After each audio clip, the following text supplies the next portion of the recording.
the best ideas will win. It isn't a matter of great power. It's a matter of having the clearest image of the human soul, the clearest image of a historical goal that would be worthy enough to rescue meaning from the pyre of ruin that history is when you look back over it. All those pogroms, all those burning villages, those migrations, wars, and epidemics, those are our people back there. If it weren't for them, we wouldn't be here. The human enterprise does not exist to gutter out like a river flowing into a desert. We have to be smart. Obviously, there is a great crisis. Obviously, no one can speak in terms of anything we can conceive of existing on this planet 400 or 500 years from now. The historical neck is upon us. There is a concept, the concept of forward escape. This is what we need, a forward escape into another dimension. Now, perhaps it's off the planet, perhaps it's into the bones of the planet, perhaps it's into a parallel dimension, perhaps it's forward into time, 1,000,000 years. But we must have, we will create this forward escape. It is the only possibility.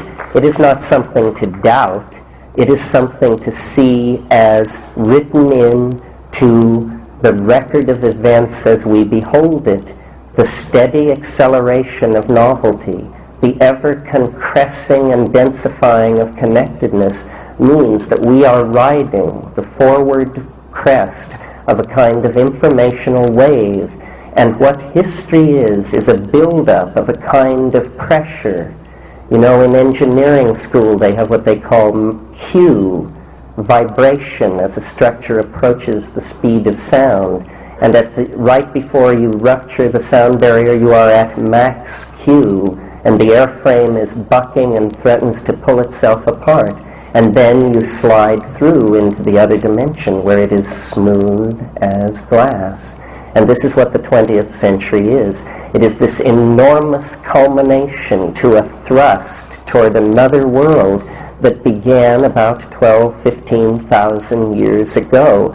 It's a geological microsecond in which a species that was pawing for roots turns itself into some kind of archangelic, hyperdimensional creature that goes off into the realms of its own imaginings. It is possibly the purpose of the planet. In any case, it is necessary for the planet as much as it is necessary for us. The metaphor that we should hold in our minds as we confront the chaostrophe of the late 20th century is the image of birth. It is bloody. It is messy. It does not look like part of the ordinary run-of-the-mill of how life works. But it is. It is the sine qua non. That means you can't get along without it. If the child and the mother are not parted at a certain moment, toxemia can set in. This threatens the life of the infant. It threatens the life of the mother. This is all part of nature. These microcosmic processes are repeated in the macrocosm of the life of the planet. We are that infinite, and we have come to term. And what awaits us can hardly be imagined any more than a fetus can imagine being Ben Jonson.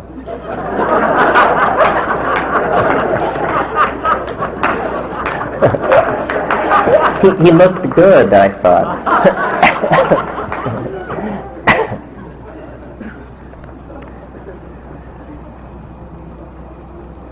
So I said this was a message of hope. And it is because I believe this process is built in, and that the way we can participate in it is by talking about it, by telling each other about it, by flexing the muscle of language to communicate with each other, to dispel the fear. This is the great weapon of simple people, is plain talk with each other. It's always plain talk that topples governments. Nothing else will do. It's always plain talk that brings on great new ideas. And plain talk is an art. It's an art that we all need to cultivate. It's the personal facet of this projection of a clear self-image. And plain talk empowers the felt presence of immediate experience. In fact, it's one of the best things you can do with immediate experience. It's amazing how the most intelligent of us go through the day basically communicating in grunts and groans. You know, I can be cleaning up my house, and in the course of half an hour, Rome will fall, and I will reinvent the polio vaccine in my mind. And if someone comes to the door and asks me what I've been doing, I say nothing. And I think everyone is like that.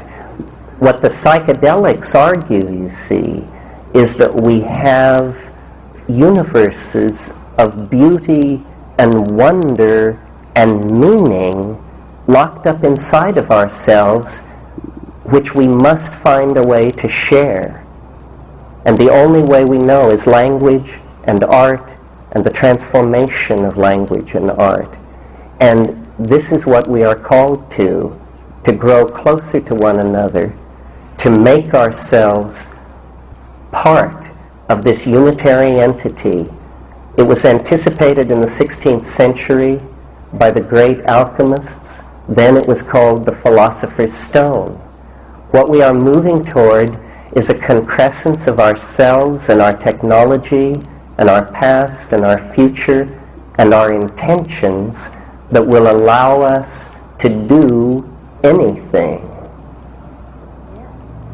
I remember a very B film I saw many years ago, and the flying saucers were appearing all over the earth.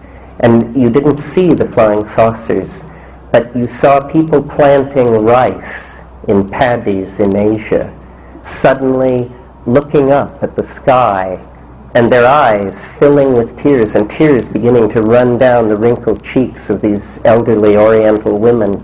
And then it flashed to people in an African village pounding taro, and then looking to the sky, and people in a huge modern city. This is the kind of singularity that I'm talking about, not piloted by friendly visitors from another world or unfriendly visitors from another world, but piloted essentially by the better half of ourselves, called by us from the future to join with us in rescuing the human and planetary enterprise through an act of understanding. Now, I've been accused of mysticism.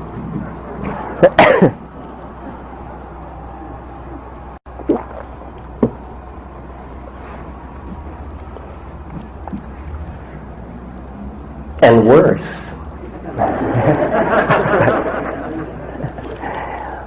But my image of the concrescence that culture is moving toward is something like this. It is the discovery of a principle or an attitude or a drug or a device. It doesn't really matter which. You can choose the metaphor that you like. A principle, an attitude, a drug, or a machine. But what's important is what it does. And what it will do is transmit information into the future. Send information into the future. And when I first imagined this device, most people, I think, would would ask themselves, what would it be like at the other end where this information appears in the future? But what I wanted to imagine was, what would it look like in this laboratory when the first message was successfully transmitted to the future? Let's not call it a message, let's call it a person for the sake of imagery. So what would happen in this laboratory as the first time traveler is sailed off into the future? Well, now at first I thought that what would happen would be that suddenly all over the world time machines would appear, piloted by people from the future who had come to see the first time travel. Are you with me on this?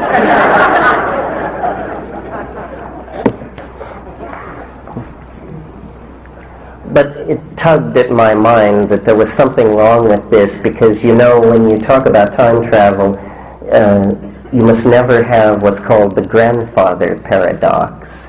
This is, if I go back in time and shoot my own grandfather, then I won't exist, so how could I shoot my own grandfather? And in any situation where this happens, you're in trouble. So the grandfather paradox would exist in that situation where time travelers suddenly appeared at the first time travel experiment from the future. So then I had a different notion, slightly, I hope, more profound, and it is this, that if a technology were to be invented that could send something or person into the future, and if in the process of inventing this thing it were discovered that you can send a time machine forward in time, you can send it backwards in time, but you can never send a time machine further back in time than the invention of the first time machine. Why? Because before that, time machines didn't exist.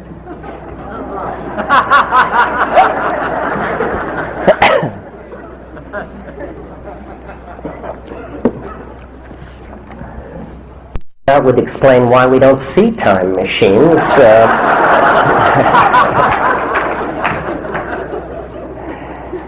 So I choose to believe, and will now attempt to convince you, that this is in fact the kind of universe that we are living in, and that what our technology is pushing toward is the invention of some kind of something which in real plain talk is a time machine. In slightly less plain talk, what is happening is that this concrescence, this singularity, this knitting together of everything is approaching the point where it can no longer be any more knitted together unless it expands into the future. You follow? In other words, it's becoming so complexified that it's requiring another dimension for its own self-description, and the only dimension available to it is the future, and so it's beginning to move into this other dimension, and we, standing in the macrocosm looking at this process, say, oh, someone has invented a time machine, but this is how it would work. What's interesting about this idea is that if such a thing were to be created by any means, the effect would be to cause the entire rest of the future to happen almost instantly. In other words, like heat distributing itself through a gas, the most advanced states that can possibly exist in the future lie just on the other side of this technological barrier of sending a person or a thing into the future, because the most advanced state flows back through the system and converts all pre-existing states to itself. So this is to me very interesting. It means, in a way, that we can toil toward a kind of psychotechnological switch which, if thrown, immerges us in Bodhi mind, immerges us in the highest hypostatization available to the religions of our planet, the white light, the Bodhi mind, whatever you care to style it. It actually may exist ahead of us in the historical continuum. And of course, as in quantum physics, where particles can penetrate energy barriers and appear on the other side without actually having attained energy sufficient to go over the barrier, this is called virtual tunneling, information can make its way into the past, even our past, to a very slight degree. This is what has created these psychedelic visions, these religious hierophanies. They are the products of advanced human personalities, holy men and women, staring at their minds in states of deep contemplation and anticipating the destiny of the human race, the destiny of biology on this planet. And I think that we are very close to being able to cross through the membrane and realize this eschatological possibility, to cross into a new ontos of being, the ontos of being that has called us forth across the millennia, out of the scattered jarring of the atoms into organic existence, up through the cultural experience, across the horrific leap of history, and into authentic meaning.